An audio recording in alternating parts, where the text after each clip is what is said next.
bien, seguimos en Entre Mate y Mate. Si ustedes alguna vez nos prestaron atención en las cosas que decimos, en las cosas que charlamos, siempre hacemos hincapié de que la provincia de Santa Fe es una provincia increíble, en donde se forjaron, alguna vez aventuramos, un 70% de los hechos que configuraron la historia de la Argentina se hicieron y nacieron en esta provincia de Santa Fe. Y en esta provincia de Santa Fe tenemos un personaje que es absolutamente extraordinario y que muchos lo desconocemos, y nos referimos puntualmente al brigadier general Estanislao López. Y queríamos charlar, porque llegó a nuestras manos el libro que escribió Gustavo Battistoni sobre el brigadier Estanislao López, y queríamos hablar con él porque realmente vale la pena, y además lo hemos leído el libro y es muy didáctico, muy interesante cómo lo plantea. Gustavo, Raúl Rivas te saluda, ¿cómo andás? Hola, buenos días, un gusto. Igual, Gustavo. Bueno, ¿qué personaje Estanislao López? Y siempre nos agarra como una especie de bronca profunda, el que mucha gente lo tiene con, digamos, no lo pone en el lugar que tiene que estar. No, Estanislao López es una figura fundamental, y además en el libro plantea bien su contemporaneidad. Es decir, cuando hablamos de federalismo en la Argentina hoy, las tres figuras más importantes que ha tenido el federalismo argentino son Artigas, porque Artigas fue un caudillo de profunda raigambre en el Río de la Plata y en lo que hoy es Argentina y Santa Fe, Manuel Orrego e indudablemente Estanislao López, que no solamente es la expresión de lo mejor del federalismo, sino también de esa palabra tan utilizada y tan bastardeada que es la palabra república, porque cuando muchos de nuestros próceres buscaban en Europa un monarca, Estanislao López proponía en su estatuto provisorio de 1819 la soberanía del pueblo y la división de poderes, ¿no? Claro, qué interesante eso, porque quizás también a muchos se les escapa que una etapa de la construcción del Estado Nacional, referentes como Belgrano, como San Martín, hablaban de monarquías aquí, ¿no? Y tenías lo que eran las políticas, los caudillos, ¿no?, del litoral, que ni se les pasaba por la cabeza semejante cosa.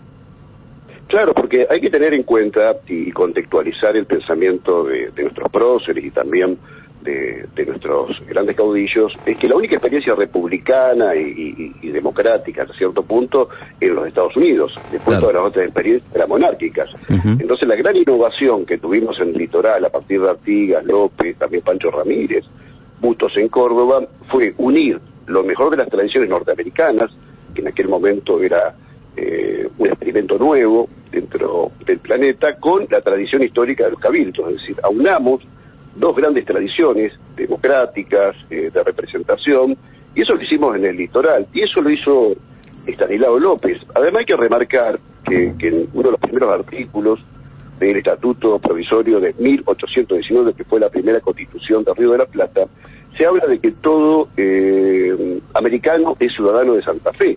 Hoy en día, que hablamos de la CELAC, de la Unidad de América Latina, del Mercosur, los santafesinos estábamos en esa sintonía hace 2 siglos, producto de López y también de todo el pueblo de Santa Fe. Tanto es así que si uno lee las comunicaciones de López al Cabildo y su correspondencia, él permanentemente habla de nuestra amada nación americana.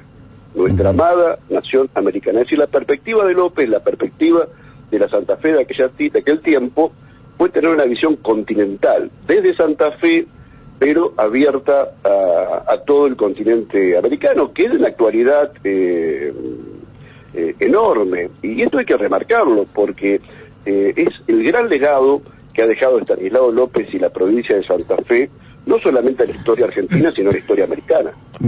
Le decimos a nuestros oyentes que estamos hablando con Gustavo Battistoni, estamos hablando de la figura del brigadier Estanislao López. La primera pregunta que se me ocurre, Gustavo, es que estas ideas tan federal, ¿no es cierto?, y en esta de una América unida, amplia, ¿eran originales de Estanislao López o había alguien que influenciaba en él?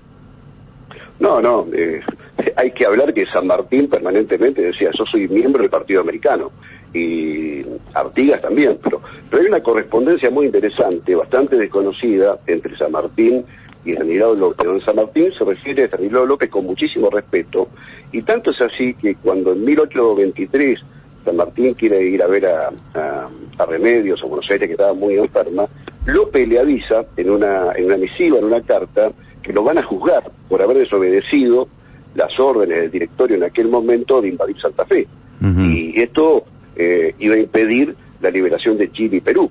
Entonces López le dice en esa carta, que es de octubre de 1823, y de la cual se van a cumplir 200 años, que la provincia de Santa Fe, que en ese momento era la provincia más importante, después de la batalla de Gamonal, donde se fue a Buenos Aires, después del Tratado de Venegas, después del Tratado del Cuadrilátero, era la provincia más importante en aquel momento, le dice, lo estoy esperando con el pueblo de Santa Fe en masa para llevarlo a la Plaza de la Victoria. Es decir, ese hecho, si hubiera sido aceptado por San Martín, que no está de acuerdo con él, se lo agradece, pero no está de acuerdo, hubiera cambiado no solamente la historia de Río de la Plata, sino la historia de Sudamérica, porque hubiera terminado con el unitarismo porteño y rivadaviano y hubiera impuesto una política absolutamente diferente con respecto a Río de la Plata y América Latina, ¿no? Claro, Gustavo, como tantas cosas, ¿no?, que estamos influenciados totalmente, estamos influenciados por lo que es lo nacional, ¿no? ¿Cuál es, digamos, la idea por el cual la historia oficial, la historia que se escribe desde Capital Federal, oculta a Estanislao López? Bueno, hay una polémica historiográfica en 1881 entre Bartolomé Mitre y Vicente Fidel López, que son los historiadores por excelencia del siglo XIX, muy dura entre ellos, pero hay una carta de Mitre que le dice, más allá de nuestras diferencias, hemos tirado a la recón de la historia, al basurero de la historia, a los caudillos y Artigas, y entre ellos a Estanislao López. Y la causa, con respecto, si ustedes se fijan en el último libro de Federico Piña, sobre las calles de Buenos Aires, van a ver que ustedes tienen calles para todos, de los personajes más sublimes a los más canallas. Sin embargo, no hay una calle que se llame Estanislao López. Y el hecho es básico, porque Estanislao López y la provincia de Santa Fe le hizo morder siempre el polvo de la derrota a la poderosísima provincia de Buenos Aires. Sí. Y ese hecho, la oligarquía porteña no lo ha olvidado. No te lo perdono. Y justamente en este concepto que vos estabas desarrollando, Gustavo, vos en tu libro dice Estanislao López, nuestro contemporáneo. Y creo que vivimos la negación del federalismo es absoluta en estos tiempos, ¿no? Y vivimos para Cava y Amba. ¿Viste que ahora le pusieron Amba? No sé a qué parte. Sí. Vivimos para Cava y Amba. Y Estanislao López justamente luchaba por esto, ¿no? No, es de alguna forma resumen el epítome del federalismo. Hay que recordar datos duros, por ejemplo el INDEC. Buenos Aires exporta solamente el 0.3 del total de las exportaciones argentinas y la provincia de Santa Fe el 23%. Es decir, son datos oficiales.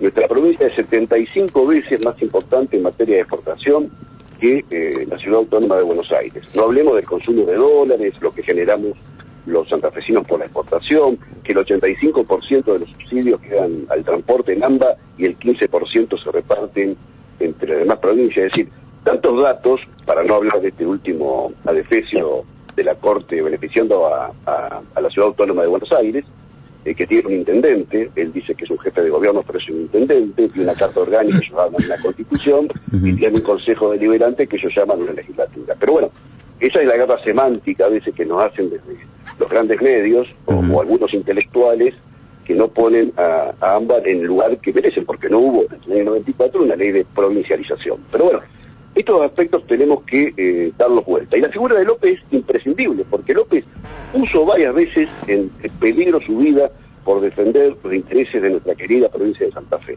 Eso hay que remarcarlo. Y no solamente eso, López además de ser un luchador, de ser un estadista que a partir del Pacto Federal de 1831 se puso a administrar extraordinariamente la provincia, el último legado que le deja a la provincia de Santa Fe, el último acto gubernativo de mayo de 1838, él muere el 15 de junio, poco antes de un mes de morir, es crear una escuela para señoritas, porque él ve que en la educación estaba el futuro del continente americano, en particular de la provincia de Santa Fe. Así como creó el Instituto San Jerónimo, como creó el Gimnasio Santafesino, que daba en aquella época una novedad, historia americana. Es decir, este hombre fue un estadista total que nos dejó una provincia consolidada, que nos dejó un legado que nosotros tenemos que recuperar. Qué lindo. Porque fue un enorme político, no solamente fue un hombre que defendió a la provincia con las armas, sino con su intelecto. Él y un grupo de colaboradores notables, como fue Domingo Cuyen, como fue el padre Amenábar, es decir, todos grandes hombres que los santafesinos debemos recuperar, respetar y traer permanentemente al presente su memoria. Gustavo, no sabe el placer que nos ha dado charlar con vos, y nos comprometemos, y si vos lo estás disponible, llamarte en otra oportunidad para hablar sobre temas puntuales que nos gustaría que la gente tenga en cuenta, tenga presente sobre la figura extraordinaria de Estanislao López. ¿Te parece? No, muchas gracias a ustedes por darme este espacio y un saludo a todos los queridos amigos de la ciudad de Santa Fe. Bárbaro, un abrazo grande. Muy bien, hablábamos con el escritor, periodista, historiador, Gustavo Battistoni, sobre este libro que lo recomiendo, se me fue, no le pregunté, ¿no? Pero donde lo ponen, a mí me llegó de manos del Instituto Ortiguista de Santa Fe, de Julio Rondina, nos llegó este libro Estanislao López, nuestro contemporáneo. Nos vamos a escuchar un poquito de publicidad.